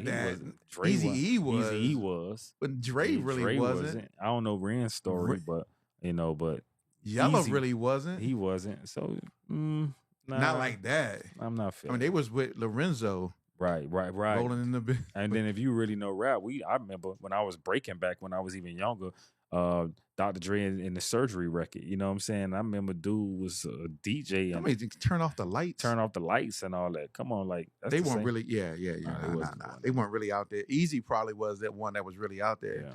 You know, when I think about like Wu was really out there. You know, it's interesting you say that. The one part with Wu that always made me say. It's funny how you can change image too was the Jizza, because I know the Jizza as the genius. The genius. And he was like Big Daddy Kane, Granddaddy IU, like that. No, I mean, yeah, he was like the lover boy. You even go back to RZA when he was Prince. Was it Prince Hakeem? It was I know you're talking about. I can't think of the name. Yes. Yeah. No, not Prince Hakeem from. No. I know you're Coming to America. Yeah. But I think that's how he started. How with the top hat and all that. But yeah, I was like, wow, you could change it. People believe it if it's sellable, if it's believable. I think that's what happens a lot today. Yeah. Oh, I think a lot of artists, I think they're fabricated. I think they're like, oh, we can take this person. Would you be willing to do this for this amount of money? And if you're willing to do this for this amount of money, we can guarantee you a very lucrative career. But you're gonna have to do this. If you're willing to do that, then we can. And they may pick somebody. Hey, let's do. We're gonna take you. Hey, you would you mind getting some face tattoos? Mm. You know, I Like mean, Island Boys, you'd be like yeah, the we're gonna Island give you a Boys. couple mil. You're gonna be set up, but would you be willing to do? I think they do. Because No, they do that. they do I'm because telling you, historically we've seen it. they do that. I remember when I got my first real deal. Right, I was about, I don't think I was 19. This was after the first deal I was telling you about earlier, but I was actually remember Gloria Estefan. Mm-hmm. Gloria Estefan, she had a studio she was working out of, and they was then trying to get into rap music, and they end up getting me and my friend. We was like the first little rap group out of Miami. They was starting to experiment with. We was doing our thing around, and somebody, I forgot how we got hooked up. I was so young, but anyway, we was in a major studio. They had a very nice studio, and we started just creating demos. And I never forget. We finally had a song that was attracting them, so we had a meeting. Our manager and them, and they set us up in the meeting, and they was like, "Man, we really like your music. Uh, we love what you're doing. Boom, boom." And here go the term. They said, they said, would you would you be willing to do? Let's the guy asked the other dude, put this on. So he played the tape, and it was Cypress Hill. If I could just kill a man. They wanted us to do music that was Like like that them. at the time because Cypress Hill was very hot. Yes, they I was were. like, and my music at that time, I had just got into like conscious music heavy. I was into my God body doctrine and all that. So all the music I was making was uplifting my people, and they liked the music, so they say. But then they wanted me to, in contrast, turn around and make murder music. Mm. I was like, wow. I'm talking about they had a nice lucrative little deal on the table, but I saw what the Jebusites wanted me to do. Mm. I was like, nah, Jebusites. I can't do that like that. I can't do that like that. I'm gonna let y'all have that. But I saw then how they had their finger on the pulse of recultivating and rebranding our music. You know what I'm saying? I was like, wow. And they still do today. Oh man, they still got a pulse, and they still control the music, and they dictate how things take place. I mean, they are literally taking people to say, "Hey, we're gonna take you. We're gonna make you into this. If you agree, we'll make you two into this, and you will have a lucrative career. But this is what you got to do for the next for the next 5 years." For sure. And that's how and then I was like, after that, it's just been one thing after another. It's like, nah, I can't compromise. Yeah. I can't compromise. Yeah, I don't blame you, man. I don't blame you. Yeah, you can't do that. The booty hole is still a virgin. That's right, brother. That's right. Because they be telling some crazy stories. I done seen some crazies with these guys, man. They sell their mama for fame or success, man. It's like they ain't got no integrity. Nobody's solid no more. Nah. Nobody's solid. Nah, you know man. Everybody stand on quicksand. Ain't nobody standing on concrete no more. Quicksand is the new ground, bro. Quicksand is the new ground. They talk a good talk, but nah, they ain't solid like that. They not solid like that. Yeah, nah, I can see that. I can see just from social media is a very great place to see that. Yeah. Because you can recreate and create any image you want on social media. Any image you want on social media. For what? Nobody don't know you. You be in your room and create. Like this you could be in Maui somewhere. You can make this like it's anywhere. And you right here off foot. Yep. Foot industrial, wherever you at. It's just a situation. You know what I'm saying? So it's crazy, man. It's crazy, man. So I just got a couple more questions, man. Talk to me. I'm enjoying this, man. Solarians. Oh, Solarians. Talk about that. What makes that collective different? And how has being part of a group impacted your growth as an artist? That collective is interesting. Solarians is it's a duo. Now I consider the Solarians duo probably one of the best duos when we talk about duos. And I'm saying it not just because I'm in there. I say it because me and my comrade Andre 360, we make up the duo Solarians, and we have an album out right now. It's available on all streaming platforms. It's self-titled Solarians. Check it out. It's a very high vibratory album lyrically. And I like the album, and I put it up there because it's a nostalgic album. It's one of them albums like we was talking about. If you like real pure essence hip hop, you'll like it. But we was able to bring the new school with the old school sense of just feeling. Mm-hmm. And he and I, we volley lyrics back and forth very well. It's like I've known Andre 360 in a short period of time. That time probably being in, I'll say, 4 to 5 years, but it was like Kismet Spears when we met. We're actually part of a super group. We're like a Wu Tang. It's about 9 of us, so we're Mm. part of a group. Our group is called the Mighty Vengers. Vengers is our group. Vengers meaning victorious, elevated natures, Jaws children, and we're a super group. But within that super group are individual artists. I was an individual Aria artist. You also have Mike Chambers. You have Son the Great. You have Najee. You have Scorpius. You have P Smooth. You also have my man Obuya. Obuya is Big Nail. And all of us are individual artists. But me and Henri 360, we was like Red Man And meth. Meth. Woo!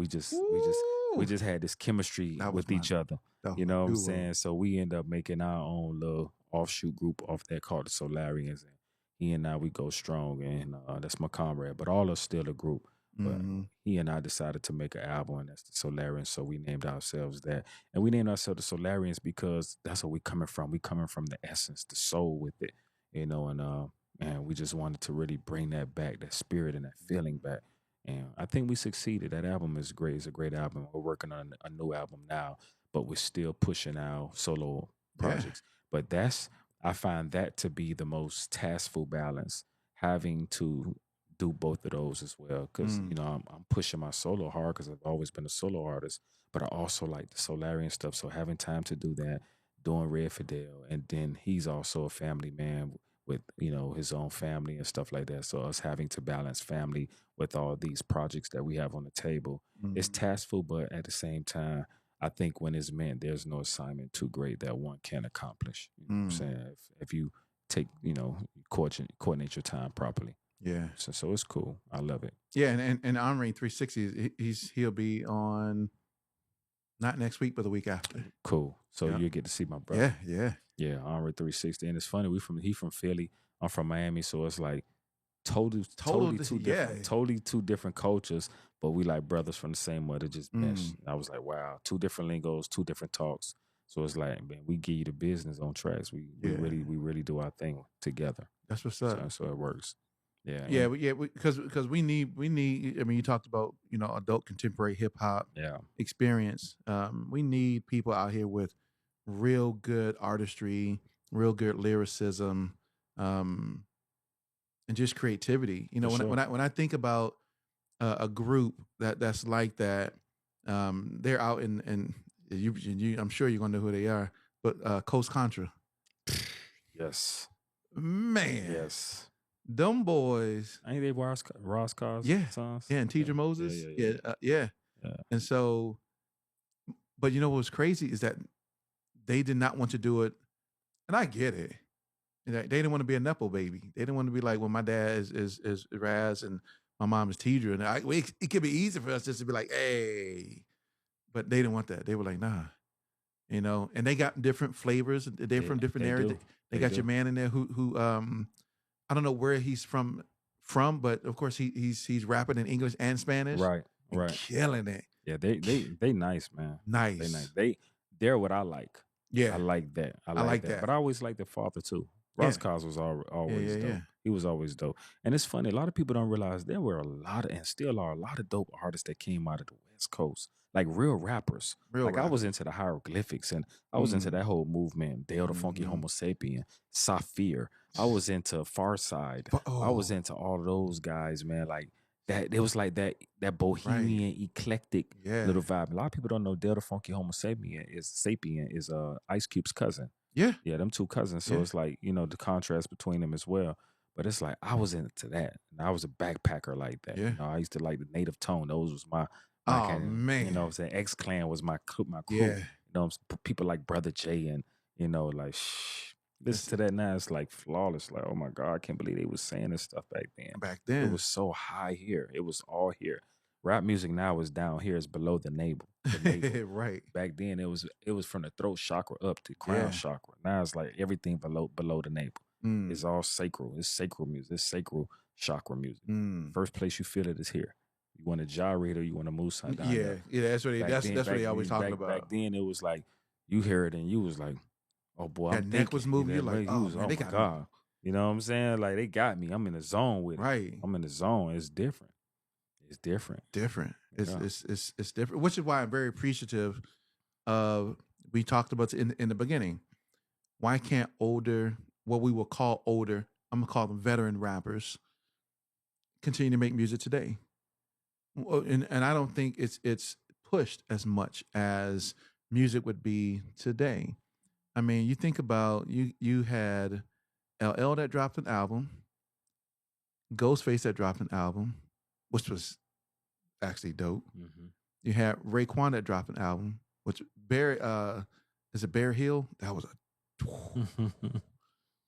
that was a dope song. I see their faces. Can't forget about Nas. Can't forget Nas about dropped an Jada, album. Styles. All of them is dropped. They've been dropping music. What's my man's name? They had a oh my God, they had a song called Saturday. It's Saturday, y'all. Are you talking about De La Soul? Thank you. Yeah, Yes, they dropped it. They dropped it. They dropped it, and it was dope. Yeah. But their albums don't get pushed. They don't get visibility. They don't get exposure. They don't get the same coverage. That's why I think the media machine, the media, yes, that's what's happening. They don't get the same coverage because I can guarantee you, if they got that same coverage, it'll usurp what we hear now. It sure would. That's and I don't think they don't want to change the vibration. They don't want to change the vibration. They don't want to change the vibration. Because they know it would. If he usurped it, and that's right now is their cash cow. They do not want anything to affect their cash cow that's degenerating the minds of most of the listeners. And they don't want it to they don't want those minds to be lifted up. Oh no. To rise up. No. To be elevated to a new level and thinking. No. Because those kind of minds organize. Right now they're wild and they're wilding out. No, it's a disorganized noise. Back then it was organized noise. It's organized noise. It was noise in some sense, but at least it was organized. It's you know what I'm saying? Now, yeah. You could bring people together to, as we say, to create that self-destruction. Yeah. And today you can't. You're not. Can't get a song. Like they that. are self-destructive. They are the self-destruction. You know what I'm saying? We talked about it then, and now we see the evidence of the change not happening, and people coming in and kind of changing the dynamics of the culture. And now we got people literally out here self-destructing. Yeah, and we can see it. It's a sad reality, man. Yeah, I don't know what the state of rap music is going to be, man, in a few years. Man, I haven't. I don't know. I don't know, man. I figure I'll just keep contributing high vibratory music to it until I'm done, and that's my contribution. But I don't know, man. The machine has a hold on it. If we were able to change the machine, then I think that'll give us the ability to establish a new foothold in hip hop. But until we change some of the dynamics in the machine, I don't think it's ever going to change because they're going to continue to drop. Now, the independent scene is fine, but the machine, the mainstream, the most influential part of it, and then it's a conquer and divide because now they have gatekeepers, and the gatekeepers are already to some degree, I would say, bought. You got gatekeepers who they was once one of us, and now they're components of the machine, and it's a wrap. It's just what it is. You know what I'm saying? Man, I said it is, man. You can't stop. It's Neuralink. They were like, "Yo, we done kidnapped them. We Neuralink all them, right? That's right." I was looking at the dude who got you saw the dude, the new dude, the dude who's got the first one. Yeah, man, they got him everywhere, man. Why it gotta be a black dude to be the first one, man? Like, I think that was also interesting. Why it gotta be the black dude as the first Neuralink dude? Because they know we'll go for it. I'm telling you, that's all. Like, why it gotta be the first one? That's all set up too. It's like how black people are the first people to die in movies. It's like, why it had to be him? It might be a situation where he's the first one they show him, but don't think that. Don't think they ain't do trials. Don't think nothing. He's the one that they promoting. Yeah, but don't think that. Yeah, it's a few of them. Oh yeah, they've been Neuralink, and they've been doing. It's some governmental Neuralink. People talking about he's shape-shifting. No, he's been Neuralink. He's been Neuralink. All of a sudden, we're going to hear on the door. Hello. So earlier, they don't know about this conversation, but earlier we were talking about games. How we got time. I used to have my PlayStation here and all that stuff. So one of the games I used to play was Assassin. I still love it, Assassin's Creed. I And love so that movie. I love. I never played games. I don't know love the about the game, but movie. I People love the hated the movie. people hated the movie. That's one of my favorite movies. I still love the Assassin's Creed I'll movie. watch it right now. Me too. That's my I will movie. watch that movie. I love Assassin's Creed movie. I love it. But I was playing the game one time, right? This tells you how things take place, because you were talking about the Neuralink, and all that stuff. In the game, the son was playing the video game, and the son was like, "Dad, there's something wrong with the thing, and it's doing something weird." And so the father calls, "Hey, we see that there's something happening in the game, and we're experiencing whatever they're experiencing, right?" And when they're on the phone with the tech is like, "Yeah, okay, cool. We'll send somebody over." Literally, as he's on the phone, he hears, and it's the enemy agency Abstergo coming to his door, like, "You found something you weren't supposed to find, and now we're here to collect you." But it was that quick. Wow. It's like they had sent agents directly to his house, right, within 5 minutes of him being on the phone making that phone call. Wow. But it's like, is that the reality in some capacity? It's like, if you do and say certain things and be, "Hello, we're here to collect you because you found out something you weren't supposed to." Right. So it's like, man, I think it is. And then on I think on the 27th or 25th, you see Steven Spielberg about to drop Disclosure Day. Oh, really? Yeah, that's a huge movie. That's all they're talking about is Disclosure Day. I want to see this. It's about this government disclosing the whole alien phenomenon. Oh, let's see. Oh, the whole alien thing. And they always use him or some type of big movie to show you what they're doing. To some degree. But yeah, it's called Disclosure Day. Look it up. That's all they've been talking about. Wow. Yeah, Disclosure Day. Disclosure Day. Man, okay. So how did you get your name? I didn't even ask you about that in the very beginning. Fidel? Yeah. I got the name. I actually used to go by Jahala. That was my name for a long time. Okay. Jahala. But I don't know, something hit me around 2000, I would say 9. And I was like, I've been this name for so long. I feel like I've evolved. I feel like I've kind of like outgrown it.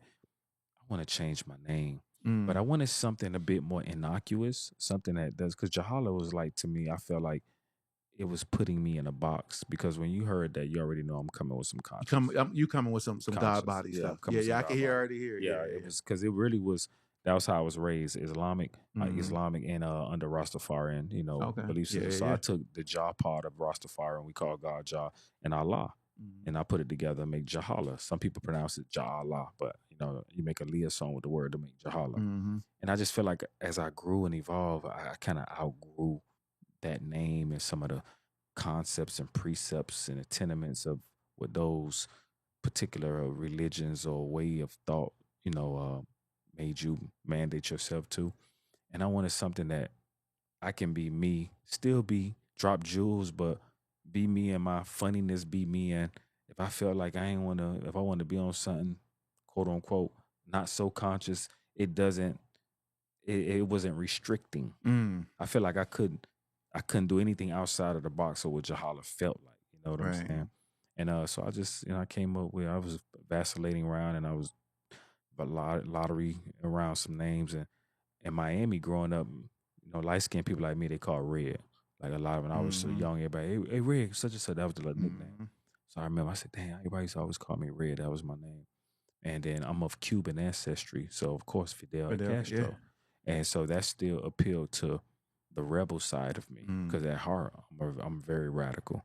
You know what I'm saying? In the sense of my idealism, in the sense of how I view certain things. I'm very pro in a lot of my thought processes.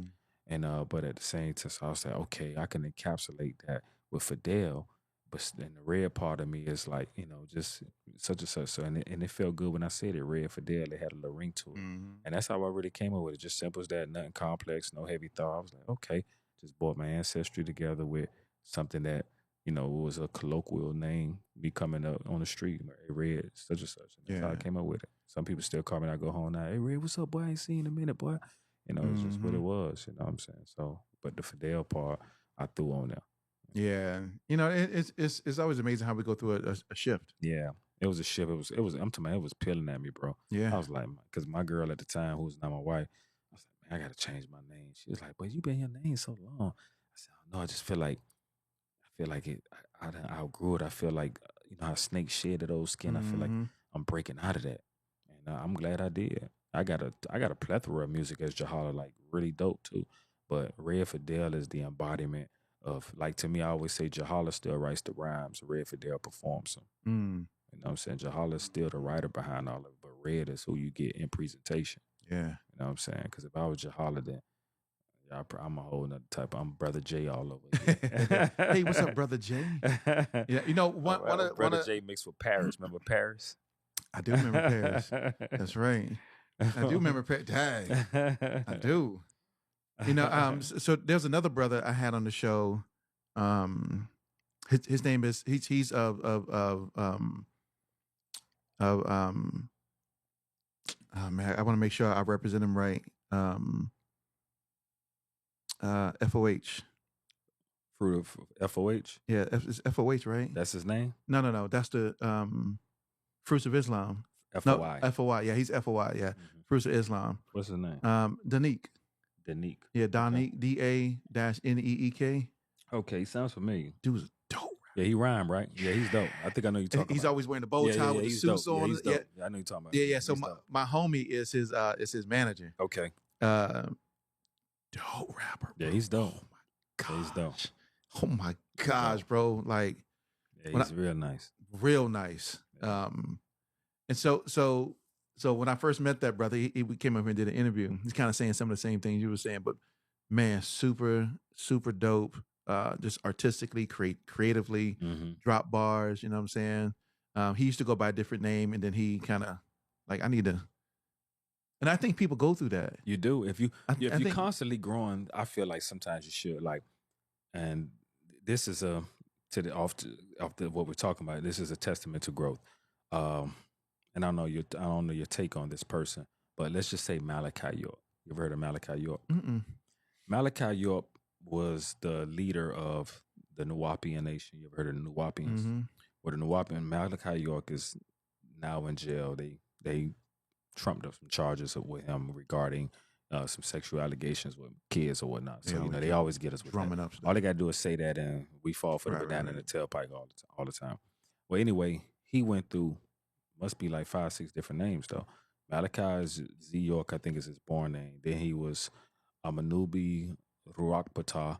Then I got part of the organization as far as his doctrines when he was Imam Isa. Mm-hmm. Then he was another name where he was such and such. Then he was another name. But him going through all the people was like, he don't even know he want to be. We quick to judge that. And I was like, why is this man changing his name? But I realized what he did, he was taking his people, or those who follow him at the time, through all the major religious theologies. So if he was in Judaism, he was the rabbi. He was Rabbi Rabboni. That's his name, Rabbi Rabboni, such and such. Then when he was Christian, he was Dr. Malachi, such and such. Then when he was Islamic, he was Imam Isa, such and such. So he was bringing us and them through all those religious theologies to expose the hypocrisy and falsehood in it at the same time. So he needed to take you through that. Not tell you it was, but let's take you through that. Let's learn. Let's such as let me show you that, only to bring you out on the other side of the true thing of Nuwapu and what they call Nupu. And but they end up, he had a whole Tamaray that was set up in Eatonton County where they had the pyramids and stuff built. It was their own nation. Wow. It was everything. Really, really something that was not just talking about it, but doing it. And of course, them other folk came in there, man. You know how it go. They I know see how it, it go. You know how I see it. They Can't have that. trumped up charges on them, and they shut it down, man. And then again, some of your own people turned on him. You had a lot of the people say that he was doing such and such. And then once the charges were set and he was put in place, now they people come and recant and say that they was forced to. And the FBI and the feds, it's too late. Nah, the man got over 100. They get a man over 100 some years, man. And he already was older. 100 some years? That's unheard of. I want to say it was like 132, 100. I think it was 135. They know he ain't gonna live all that out. Come on now. 135 years, man.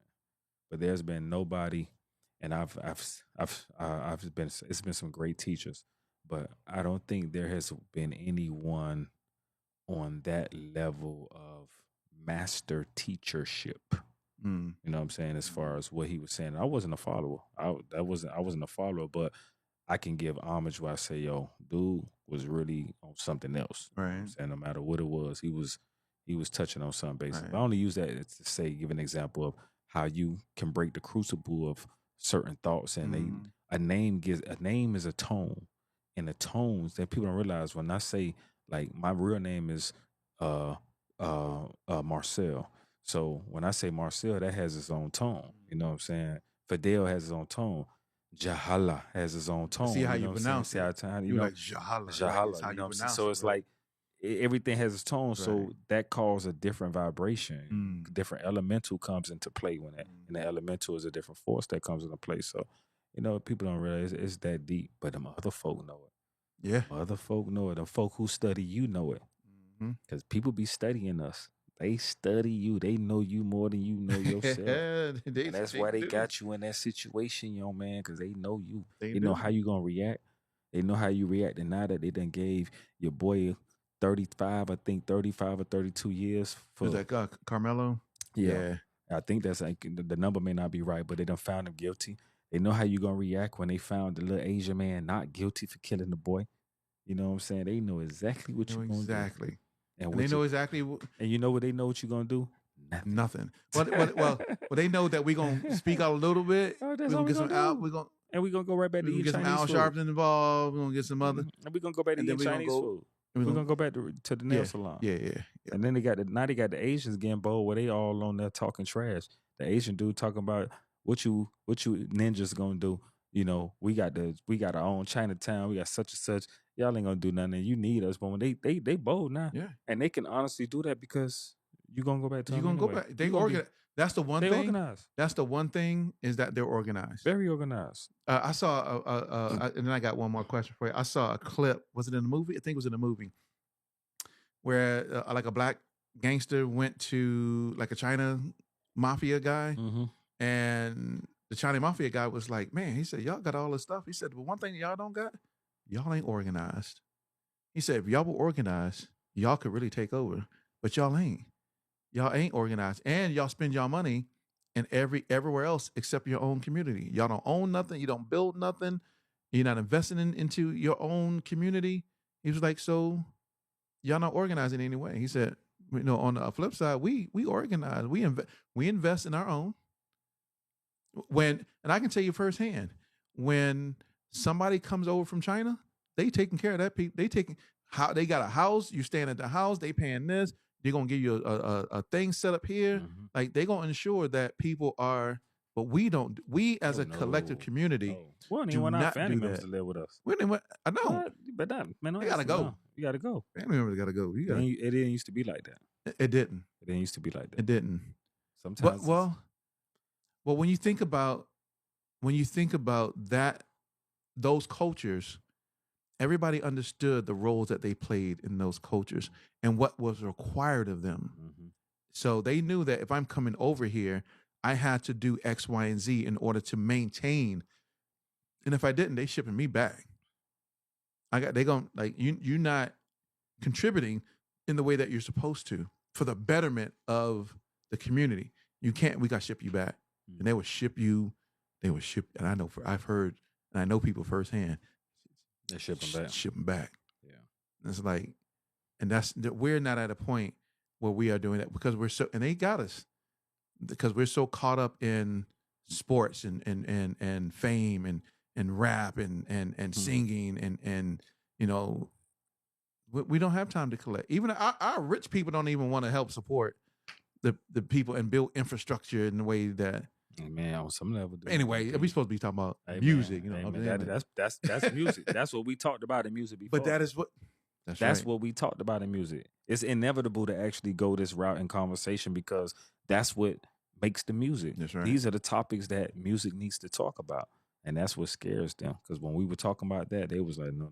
No. We need to, because hip hop then was actually an extension of the Black Panther Party. They had already annihilated Huey and them because Huey and them was a faction of the Nation of Islam when they got rid of Malcolm and boom, they thought that they kind of disbanded. Then here come Huey and them, the Huey situation. Then you had John Africa and them in Philadelphia where they done dropped a bomb on the whole block.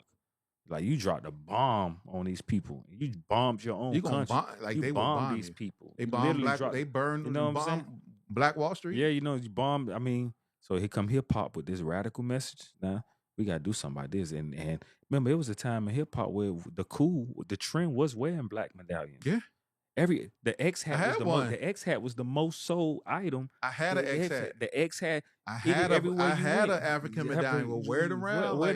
That was cool. That was our gold chain. That's how you supposed to. That's how you had it. That shit. All that was cool. All that was the trend. You didn't have that on. It's like, what up, God? Spit the facts. But them folks like, oh no. Because with them, somewhere there's a Messiah in one of them. One of them, they know there's a Messiah in one of them. You know, Tupac was one of them. We can't have 4 to 5 people, black people in the lunchroom together. No. You know that was a thing. In corporate America, you can't have 4 or 5 black people sitting together at the lunch table. That's crazy, ain't it? Crazy. And they watching. They will report you. They will report you. That's crazy. I remember sitting out in the cafeteria one day, and it was a couple of brothers. We were hanging out, eating lunch, and a sister walked up and was like, "Hey, y'all know y'all ain't supposed to be sitting there eating together. Y'all need to add some unseasoned to this table that y'all at." It was like, but see, that's the problem I got though. Why we can't? And even if you say we can't, we gonna do it. We're gonna do it anyway. So we sat there. We all the brothers sat, ate lunch, and laughed. Professional, suited up, doing what we do for sure. And we kept it moving. But oh yeah, they be looking. But nothing happens when you see a bunch of other people from whatever other cultures and races sitting at the lunch table. There, it's expected. But when you see, they got to be up to no good. They all sitting together. Sometimes they plotting. Sometimes I think the water fountain should have stayed separated. Yeah, we had so much more. But they got but they got to go. They got to go. 3 miles to go to the bathroom. When I was watching, what's the name of the movie with the 3 ladies who worked at NASA? Oh yeah, I know what you're talking about. I can't think of it, but I know what you're talking about. Yeah, they were the mathematicians. Yeah. And Taraji was like, he was like, Kevin Costner was like, "Where you at?" Taraji was like, "Well, I had to walk 3 miles to go to the bathroom." And I say that facetiously in that regard, but I mean more so like, I know what you mean. In the sense of when we was forced to like really have our own, we succeeded well that way. Like we really had our own. You spoke of Black Wall Street. You spoke of Rosewood. You spoke of all these places, and it's like we really were good at having our own. Even down to Auburn Avenue. Like all that was like you had barbershops, you had shoe shine spots, you had everything. We had everything we needed.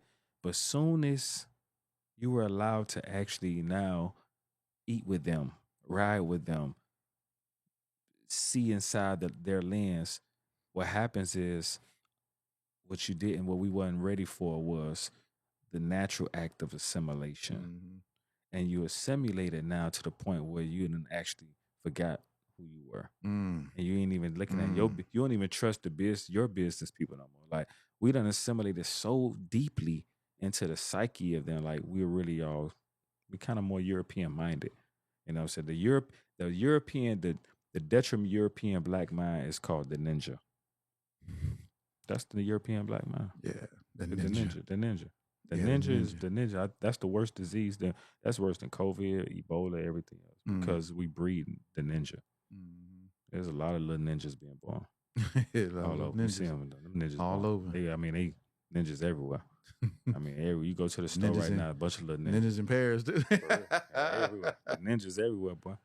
And that's just for real. That's right. To me. And then you got ninjas. Then you got those who got hardworking African American. I use that term, and I'm not really subscribing to that. But you got hardworking, African American people who want better, like yourself. I'm black. Thank you. Like but you get these. You get a lot of these folk. They be what's politically correct. But you know how far removed I am probably from Africa. Okay, like, thank you for saying. I'm black. I'm a black man. Then you got black folk who stand on black principle. That black Kuchachaka Leah, Kuumba, Nia, who stand on purpose, and then you got the ninjas. You got the ninjas. I got to deal with the ninjas. You got to deal with the ninjas. The ninjas. Oh man. My God.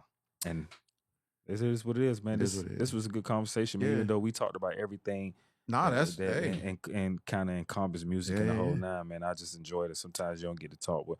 I'm so much with family a lot, just building Mhm. with brothers that actually are like minded and Yeah. we from the same era on that, Hey, especially on the music, man. I could that's do that right. music all day. I love it, man, because my wife Green, she don't know what I was like, what you was doing? You must be was in the house. You don't know you don't know. All you know is the mainstream kid and play. You don't know about KMD. You don't know about none of these real She hip walk hop. around doing the kid and You don't know play about thing. Stetson Sonic. You don't know about That's the sign. Oh Ultramagnetic my MCs. gosh. You don't know about nobody. I need a hip hop in here, Robbie. Yeah, yeah. I don't think my wife really knows about. I mean, she knows hip hop in some capacity, like, but she don't know it like how we know it, like that though. for Like, sure, for sure. yeah, yeah. Man, so last question, brother. So when people look back at Red Fidel 10 years from now, 20 years from now, what do you hope they say that you contributed to hip hop? Man, I would hope people say I contributed my truth, as well as my vulnerability. I give a lot of a lot of music, a lot of the music that I create is coming from a something that I've experienced, and a lot of times I put it in third person, or I try to make it where it's more relatable to the person, or I might use fictitious names, but the story is actually something that's more kind of autobiographical, and I hope they just gain because they gain some sense of connection with it because Mhm. it's nothing like when I run across somebody and they say, "Hey man, I remember that song you did, such and such, boom, boom, boom, man. I really like that song. It touched me. Like I got this album I did back in the day called My Negativity. Mm. And My Negativity My was negative. like that was the name of it. It was an EP I did when I first got here, like around 95. I dropped the EP in 97 called My Negativity. And that's when I introduced my concepts of niggas. Mm. And what I did, the concept was taking niggas and gods fused together to create niggas. And I was really the first person on that. Then I heard Georgia Meter, Mm-hmm. the poet girl. She had this poem she started going around doing called Niggas. So she took it on the mainstream level, but on the underground music level, I was pumping my whole nigga nation. I had Mm. a nation of dudes behind me. We was niggas, and everywhere we go, we had our black lion battalion, had our niggas, and we had it was like our nigga mindset and our God mindset coming together to create the most dangerous force that Mm. America could possibly imagine. You know what I'm Mm-hmm. saying? You know what I'm Mm-hmm. saying? So we was on that back then. So and I got cats still be coming to me like, yo, man, I still be bumping that nigga hard. I'm like, that lets me know that that was a seed that was planted. That was a seed, and the people feel that's that Protestant feeling in them, that wanting to rise up. You know what I'm saying? And I was like, people need something that's gonna help them do that, but in a way that it encapsulates all people. I don't want to just kind of single out just one set of people. I want all people to understand that this fight that we're all in Right. against this machine, because this Yeah. machine Yeah. ain't just about black no more. It's about all us to some degree, whether you like it or not. All us in this, and if we don't see what's going on, then we all sheep. Because that's what Mm-hmm. we all sheeple at the end of the Mm-hmm. day. And it's like we really all need to pay attention to this, because Orange Man, who in the seat right now, you know what I'm saying? That On Sherbet. orange sherbet, like man, like these folk they don't care about their own, so you know they don't care about you. Mm. They'll murder their own just to get their agenda across. You know Mm. what I'm saying? So it's like we all need to be somewhat touched from a place of uprising and worrying about our families and the next generations to come. Or we gonna be like Krypton, where Superman and his people had to leave his camp, they planet, because the planet Right. was Planet destroyed. going to getting It's gonna destroyed. He be the like last son of it's Krypton. gonna be Krypton. You know what I'm saying? Son of Jarrell, Mm-hmm. kneel before Zod. Oh boy was like, oh boy was like, oh God, Zod. I was like, you are the son of our jailer. Son of our jailer. Kneel. That's one of my favorite movies too, boy. Son of our jailer. That's one of my favorite. Oh man, I love Superman too. Hey, but you see what he and they Love it. you see what was the name of the thing that they jailed him into? Remember what it was Oh called? yeah, it was the Phantom Zone. Phantom Zone. It's right. Think about it, the Phantom Zone. Well, that's what we all at in the The Phantom Zone. Phantom Zone. In the mind, we in the Phantom And Zone. the only reason why they broke out of that Phantom Zone because Superman decided he wanted to shoot that elevator up with the bomb in it and it blew up, and that's how they got That out of it. nuclear and what we going through now, nuclear situations. It's all relative. Yeah. And then they released him and they flying around like Which was weird. They were like, Yep. And they got him back in at the end, though, right? What? How did they? How did nah, they they destroy? fell into the What happened at Fortress the of end? Solitude. Oh, okay, they did. I couldn't Yeah. remember. Okay. Remember Lois punched the lady and she Oh fell yeah, into the yeah, thing. yeah, And yeah, old boy yeah. was like, Yeah, yeah, and yeah, he yeah, fell yeah, down yeah, the yeah, stairs. yeah, yeah, yeah, for And he sure. picked up Zod and was like, and threw him into, they're inside the fortress. They're in the Fortress of Solitude still Okay. today. Okay. Are they dead? I don't know. I don't think they're dead. Because he didn't kill them. No, he didn't kill him. He just threw them in the So what Fortress do of they Solitude. eat? How they eating? I How don't they know. drinking? Is there any food in the I don't Fortress of know. Solitude? Like- Are there breatharians? like what's I going don't on? know. You know what I'm saying? Like, that's where they at. They in the bottom of the Fortress of Solitude. Oh, That's all I man. know. See, these are questions that real hip hoppers ask. That's right. Where they at today? We And was- why does Superman give up his powers for Lois Lane? Like, Come I'm not doing that. It's funny how her name Lois rhymes with lowest. Leave it right there. And her last name is Lane, the lowest lane.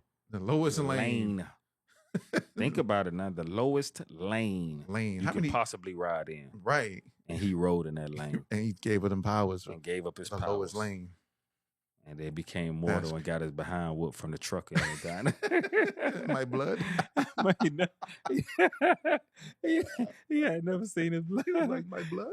He thought he was still my bad. blood. Nah, baby, you Clark Nah, Kent. you now. Clark Kent, boy. It's- You, she don't- I love it. I love it, man. It's been a dope conversation, brother, man, for sure. definitely, man. Man, ladies and gentlemen, man, thank you very much for tuning in once again. Matter of fact, let people know where they can find you, bro, so they can. Oh, you can connect. find me. Anyone can find me on Instagram. I'm at Instagram at Red Fidel. Also on Facebook at Red Fidel, and I'm also on YouTube at The Real Red Fidel and TikTok at Red Fidel as well. And as far as my music is available on all major streaming platforms. So type in Red Fidel. That's with 2 D's, REDDFIDEL, and enjoy the music and become part of the movement. Look forward to have you on board. For sure. Ladies and gentlemen, once again, thank you very much for tuning in to another episode right here on the Indie Unplugged on We Create Music TV. Thank you just for tuning in. Once again, make sure to support us as well. You know, we're a growing channel for the independent music creatives. Appreciate your support. And y'all have a good night. Whenever you watch it, morning, day, night, whatever. Peace.